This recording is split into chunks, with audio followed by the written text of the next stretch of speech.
आप सुन रहे हैं अमर उजाला आवाज। नीति कथा राजा और बूढ़े जीव। मार्कंडेय ऋषि के साथ चले कथा सत्रों में एक बार ऋषियों और पांडवों ने उनसे पूछा, क्या कोई अभी है जो आपसे भी बहुत पहले जन्मा हो? मार्कंडेय ने कहा, अवश्य है। फिर ऋषि मार्कंडेय ने राजश्री इंद्रद्युम्न अपनी उल्लू, बगुले और कछुए की कथा सुनाई। एक बार इंद्रद्युम्न नाम के राजश्री का पुण्य क्षीण हो गया था। आपकी कीर्ति अब नहीं रही, ये कहकर वो स्वर्ग से गिरा दिए गए। वो मार्कंडेय के पास आए और बोले, क्या आप मुझे पहचानते हैं?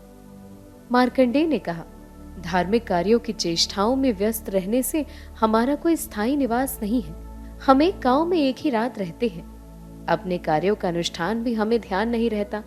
शरीर की पीड़ा से कभी कभी हम अपने कार्य का अनुष्ठान भी आरंभ नहीं कर पाते। फिर आपको कैसे पहचानेंगे? ऐसा कहे जाने पर राजश्री इंद्रद्युम्न ने फिर मार्कंडेय से पूछा, क्या कोई अभी है जो आपसे भी पहले जन्मा हो? मार्कंडेय ने उत्तर दिया, अवश्य है। हिमालय पर प्रावार कर्ण नाम का उल्लू रहता है। वो मुझसे बहुत पहले जन्मा था। हो सकता है वो आपको जानता हो। यहाँ से बहुत दूर इस मार्ग पर हिमालय है, वो वहां रहता है। तब इंद्रद्युम्न घोड़ा बन गए। वो मार्कंडेय को अपने पर बैठाकर वहां ले गए जहां पर वो उल्लू रहता था। तब राजा ने उनसे पूछा, क्या आप मुझे पहचानते हैं? 2 घड़ी तक सोचकर वो बोला, मैं आपको नहीं पहचानता। ऐसा कहे जाने पर राजश्री इंद्रद्युम्न ने फिर उस उल्लू से पूछा, क्या कोई पास में है जो आपसे भी पहले जन्मा हो? ऐसा कहे जाने पर उल्लू बोला, अवश्य है। इंद्रद्युम्न नाम का एक सरोवर है, उसमें नाड़ीझग्न नाम का एक बगुला रहता है। वो मुझसे बहुत पहले जन्मा था, आप उससे पूछिए। तब इंद्रद्युम्न मार्कंडेय और उल्लू को लेकर उस सरोवर पर गए जहां वो नाड़ीझंग नाम का बगुला रहता था। मार्कंडेय और उल्लू ने उससे पूछा, क्या आप इस राजा इंद्रद्युम्न को जानते हैं? वो 2 घड़ी तक सोचकर बोला, मैं राजा इंद्रद्युम्न को नहीं जानता। तब उन्होंने उससे पूछा, क्या कोई और अभी है जो आपसे भी पहले जन्मा हो? बगुले ने उनसे कहा, अवश्य है। इसी सरोवर में अकुपार नाम का कछुआ रहता है। वो मुझसे बहुत पहले जन्मा था। हो सकता है वो किसी प्रकार से इस राजा को जानता हो। इस अकुपार को पूछे। तब बगुले ने उस अकुपार नाम के कछुए को बताया, हमारी इच्छा है आपसे कुछ पूछने की, इसीलिए आप यहाँ पधारे।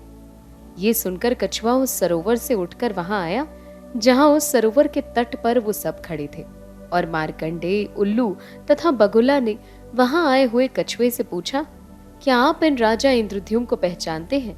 2 घड़ी तक सोचकर कछुए की आंखें आंसुओं से भर आईं। उसका हृदय कांपने लगा और वो अचेत सा हो गया। कछुए ने कहा, मैं इनको क्यों नहीं पहचानूंगा?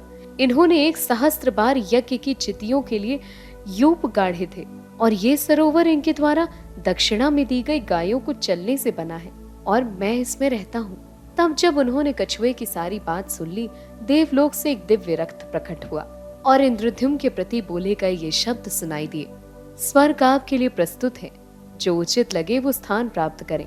आप कीर्ति से युक्त हैं, बिना किसी चिंता के चले। इस संबंध में ये श्लोक है, मनुष्य के अच्छे कर्मों का यश पूरी भूमि और स्वर्ग को छू लेता है। जब तक वो यश रहता है तब तक वो पुरुष स्वर्ग का वासी कहा जाता है। जिस किसी जीव का अपयश इस लोक में फैलता है, वो तब तक निचले लोगों में गिर जाता है जब तक उसका अपयश रहता है। इसीलिए मनुष्य को सतत अच्छे चरित्र वाला होना चाहिए, इससे अत्यंत फल मिलता है। बुरे से बुरे पापों वाले विचारों को छोड़कर धर्म का ही आसरा लेना चाहिए। ये सुनकर वो राजा बोले, जब तक इन दोनों बूढ़े जीवों को उनके स्थान तक ना पहुंचा दूं, तब तक यहीं रुकें। प्रवार कर्ण, उल्लू और मार्कंडेय को उनके उचित स्थान पर पहुंचाकर राजा इंद्रद्युम्न उसी यान से प्रस्थान करके स्वर्ग में उनके योग्य स्थान पर पहुंच गए। कथा सुनाकर मार्कंडेय ने पांडवों से कहा, उन्होंने अपने लंबे जीवन में ऐसा अनुभव किया था। पांडवों ने स्वर्ग से च्युत राजा इंद्रद्युम्न को उनके स्थान पर लौटाने में सहायता करने के लिए मार्कंडेय की प्रशंसा की। मार्कंडेय ने बताया कि ऐसे ही श्री कृष्ण ने भी नरक में डूबते हुए राजश्री नृग को उस कष्ट से निकालकर स्वर्ग पहुंचा दिया था। नीलकंठ अपनी टीका में इस कथा का तात्पर्य ऐसे समझाते हैं, जब तक मनुष्य की कीर्ति या यश रहता है तब तक वो स्वर्ग में रहता है, और इसी प्रकार जब तक मनुष्य की अपकीर्ति रहती है तब तक वो नरक में रहता है। जब कीर्ति अथवा अपकीर्ति नहीं रहती तब जीव पृथ्वी पर लौटकर अपने पिछले कर्मों के अनुसार ऊंची अथवा नीची योगी प्राप्त करता है।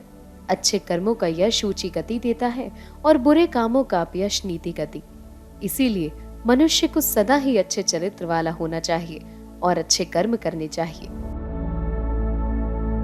आज के लिए नीति कथा में इतना ही। मिलेंगे अगली कथा में। तब तक मुझे दीजिए इजाजत। सुनते रहिए अमर उजाला आवाज।